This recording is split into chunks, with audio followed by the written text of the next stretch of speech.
Hello and welcome to live training. Now we are getting ready for a vital Europa League tie against Lyon at the Theatre of Dreams.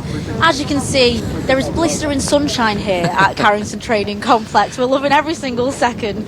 Taking us through these wonderful conditions, athletic journalist Laurie Whitwell, how are you? I'm good, Zoe. Yes, absolutely fantastic. I thought we were done with this kind of weather, but no, Manchester is back.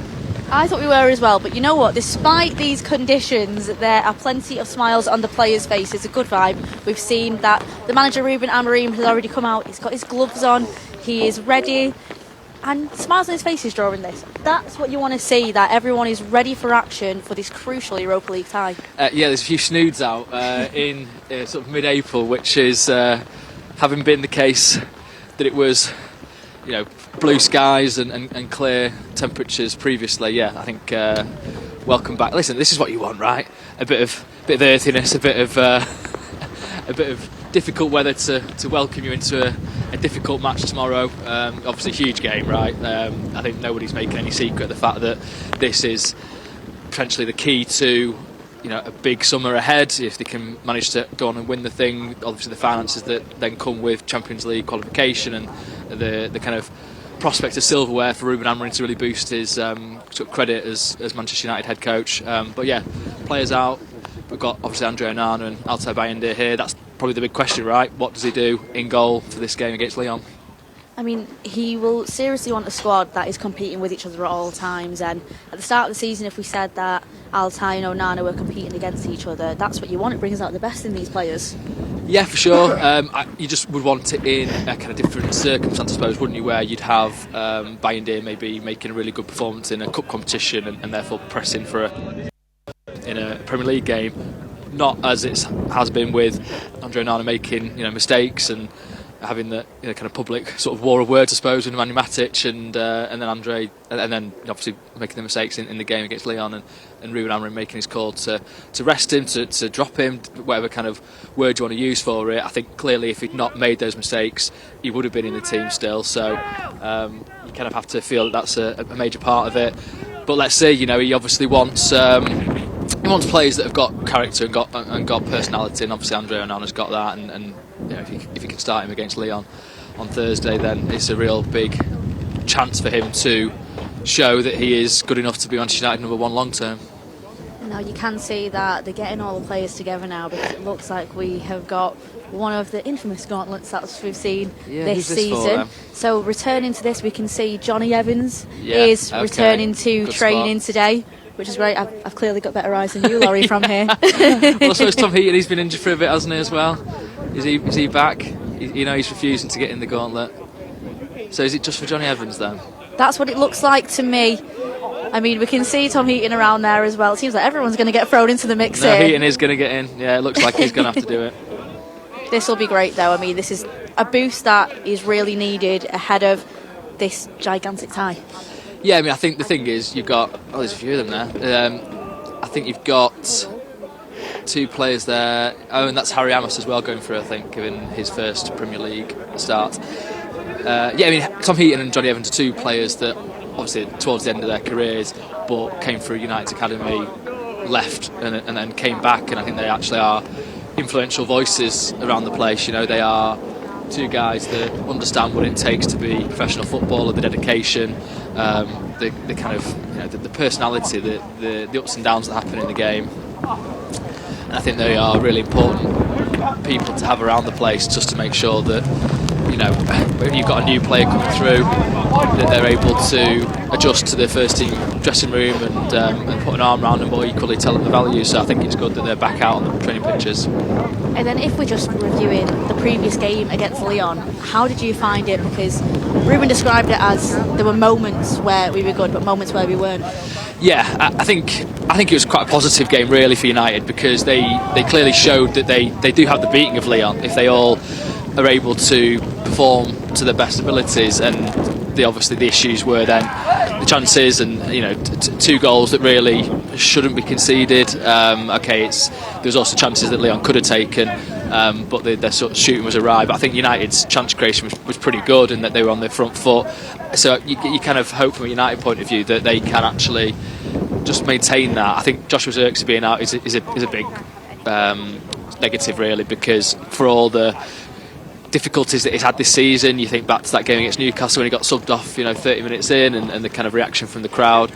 He's actually coming to his own a little bit, and okay, maybe he's not the kind of clinical edge up front that United ideally would want, but he certainly knits to play together, and we saw that brilliantly, didn't we, at St James's with him and Bruno, that passage of play that brought to my mind York and Cole in the new camp. I don't know about you, Zara, but it was that kind of excitement that he was bringing, and so for him to pull up with what we think is a hamstring injury, is a cruel blow ahead of this big game, because he just would have offered something different that I don't think many other players in United's team have got.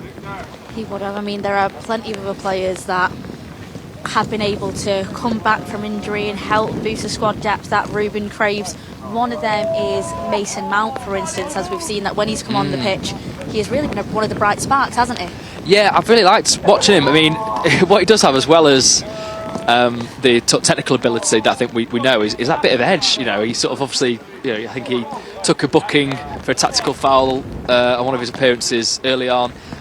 He got into it in Lyon when it was getting a bit testy as well, over in Newcastle as well, putting his foot in. So I think on the ball he adds something to United's attack, and certainly in that number 10 position I think he does. That really seems to suit him, but also ball, really, it's the fact that he's able to cover ground well and also make those kind of tackles, I think, win the ball back, that is really crucial to Amarim's system. So let's see whether he can actually start the game, because that was something I thought he maybe would start against Newcastle. I was surprised not to see him, but I guess they're obviously managing his load carefully given the injury problems that he's had over the past 2 years. But yeah, we've seen him now in the rondos. He looks from all accounts in good nick. So let's see. I mean, I think Wayne, Xerxes being out, does that invite him starting? It's the options aren't. There's not loads of options, I don't think, for Ruben Amorim for this game, given the injury picture. But I certainly think Mason Mount's one that you could possibly see coming into the starting lineup. There was a bit of rotation during the game at the weekend too, as we've seen that Amas, he started, and then also Luke Shaw. Come on, it was great to see him getting some minutes in the can, and he is a strong player that knows exactly what this club needs. Yeah, for sure. I mean, obviously Luke's had a really tough time, hasn't he, over the past year. I think we saw it in his Instagram post when he had a kind of, I'm not sure exactly what it was, whether it was a recurrence or a little bit of a setback, and the sort of desperation that he had, because clearly this is a very, very good technical player for United. Can he be that wing back? Can he be one of those centre backs actually as well in the back three? I think that certainly he presents a couple of options there for Amorim, and maybe we saw, didn't we, with England, where he hadn't been playing football at all for several months really. It was against Fulham, against Luton, wasn't it, in February, when he's last started for United, and he comes into the England team in the semi-final and final and makes a real impact for them. So he's shown that he can make impacts in big games despite not having a wealth of football behind him to build up into it. So let's see if he can have a pivotal role to play against Lyon. Let's see. Yes, we have got Harry Maguire that's in the mix there, and he's a player that we've seen it through the past seasons where he knows that you fight no matter what. Yeah. We've seen him maybe with the Nottingham games, and he just continued. He just shows signs of resilience every single time he plays. Yeah, he's played through pain as well. I seem to remember a couple of seasons ago where United needed him to perform, and he did, and he did that with the kind of different ways, the different mechanics that you can do that in modern football. And I mean, obviously we think back to that time when he was missing for the Europa League final against Villarreal, and it was a huge blow, and you wonder what might have been if he'd been able to be fit for that. So they've obviously managed his load again more recently, haven't they, with the matches that he's played.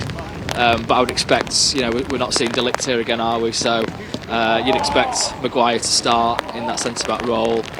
Mazraoui obviously, and Yoro, I think they're probably the ones that you'd expect, with Dorgu and Dalot as the wing backs, and so you've got a few different tweaks that I think he can make. Certainly Casemiro, I think he's been good form recently, and the fact that he didn't start against Newcastle, you're kind of thinking, okay, he's sort of resting him ahead of this game on Thursday. I mean, as you said, we are limited in some capacity. However, it is just that fight and resilience, mainly because we need that win more than ever. We know that that's our only chance of silverware this season, and with the way that Lyon play, we've seen that sometimes there were some players that showed off their pace and that really was able to really attack their defence in the best way. And one of those players with pace that we can have an eye on is Alejandro Garnacho.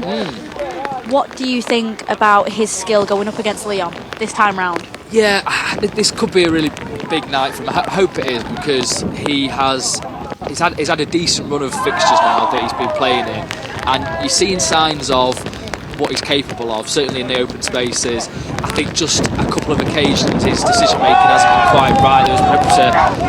There was a moment against Lyon, wasn't there, where you put the ball a little bit behind Bruno, I think, and it was a good counter attack. But then again, you look at the goal that he scored against Newcastle, what a finish that was, to burst onto the ball with aggression.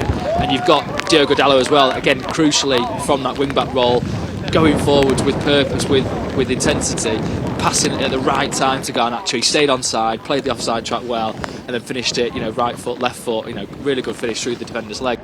That's the kind of clinical moment that Garnacho can provide. It's just that we've not seen too much of it this season, but we know that he's got that in his locker.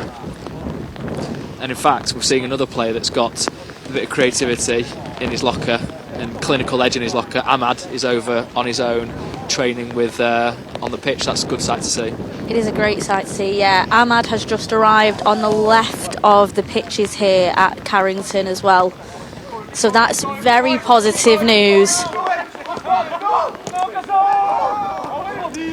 So yeah, he is on the left of the pitches. He's walking across with one of the coaches on the edge of the pitch on the left side.